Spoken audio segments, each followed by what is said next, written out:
अर्थात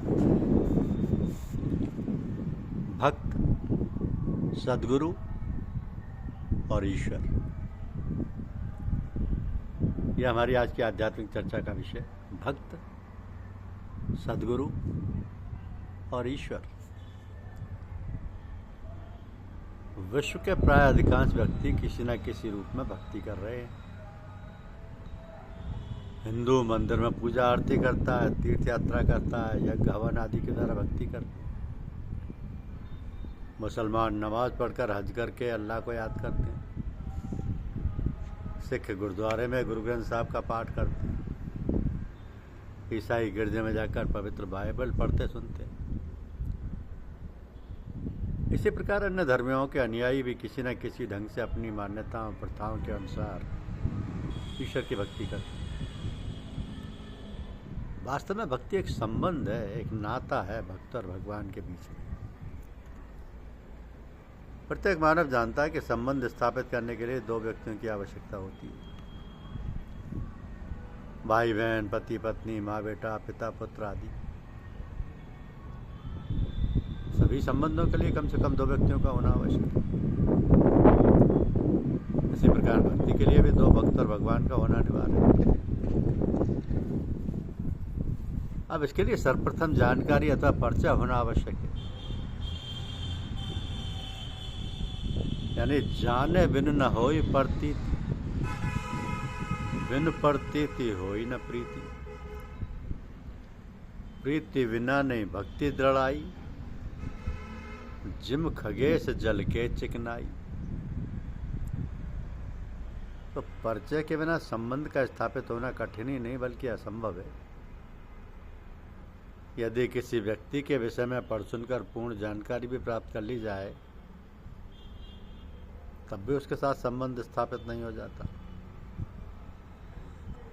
संबंध स्थापित करने के लिए सर्वप्रथम ऐसे व्यक्ति की आवश्यकता होती है जो उस व्यक्ति को जिसके संबंध स्थापित करना है न केवल भली भांति जानता हो बल्कि उससे पूर्ण रूप से संबंधित भी हो। इसलिए ईश्वर की भक्ति करने के लिए, ईश्वर से संबंध स्थापित करने के लिए ऐसे सद्गुरु की शरण में आना आवश्यक है जो न केवल ईश्वर के विषय में जानकारी रखता हो बल्कि उससे संबंधित भी हो। अब ईश्वर की जानकारी तो धार्मिक ग्रंथों के पठन पाठन के द्वारा भी प्राप्त की जा सकती है, परंतु ईश्वर से संबंध केवल सद्गुरु के माध्यम से ही स्थापित किया जा सकता है। क्योंकि ब्रह्मज्ञानी सद्गुरु भी ईश्वर के विषय में केवल जानकारी नहीं रखता बल्कि उससे संबंधित भी होता है। उन दोनों में एक अटूट नाता स्थापित रहता है। इसलिए वह प्रत्येक जिज्ञासु से ईश्वर का परिचय कराने में सक्षम होता है, जो उसके प्रति समर्पित होकर ईश्वर से परिचित होने की जिज्ञासा प्रकट करता है। अब मात्र परिचय से भी संबंध स्थापित नहीं हो जाता। परिचय प्राप्ति के पश्चात गुण दोष का ज्ञान प्राप्त करने के उपरांत संबंध स्थापित करने के लिए परस्पर मेल जोल बढ़ाना आवश्यक होता है। एक दूसरे के सामाजिक, धार्मिक, पारिवारिक समारोह में भाग लेना अनिवार्य होता है। इस प्रकार ईश्वर से सद्गुरु की अनुकंपा द्वारा परिचित होने के पश्चात संबंध स्थापित करने के लिए सेवा, सत्संग, सुमिरन के साधन अपनाने होते हैं। सत्संग से ईश्वर के प्रति आस्था और विश्वास को दृढ़ता प्राप्त होती है। सेवा से तन मन धन के सुख प्राप्त होते हैं और सुमिरन से मन आनंदित होता है। यह वास्तव में भक्ति नहीं, ईश्वर के साथ संबंध नहीं बल्कि भक्ति के संबंध स्थापित करने के तथा संबंधों को दृढ़ता प्रदान करने के साधन है। अब सांसारिक संबंध स्थापित करने के पश्चात उन्हें बनाए रखना आवश्यक है। यदि संबंधों को निभाया ना जाए तो कुछ समय पश्चात घनिष्ठ से घनिष्ठ संबंध भी स्वतः ही समाप्त हो जाते, टूट जाते हैं। इसी प्रकार ईश्वर से संबंध स्थापित संबंध को निरंतर बनाए रखना अनिवार्य है। इसके लिए मानव मात्र की सेवा, संतों का संग और ईश्वर का सुमिरन भक्त और भगवान के संबंध को दृढ़ता प्रदान करता है। इसके अतिरिक्त ईश्वर की उपस्थिति का निरंतर एहसास, ईश्वर का निरंतर उपयोग भी संबंध को दृढ़ता प्रदान करने में सहायक सिद्ध होता है। तो भक्त निरंतर ईश्वर को अपने प्रत्येक कार्य में प्रयोग करता है। वो प्रत्येक मानव को ईश्वर का रूप जानता हुआ उससे प्रेम करता है, मानव मात्र की सेवा को अपना सौभाग्य समझता है और स्वयं भी ग्रस्त में रहकर अपने प्रत्येक कार्य में ईश्वर को कर्ता बनाता है।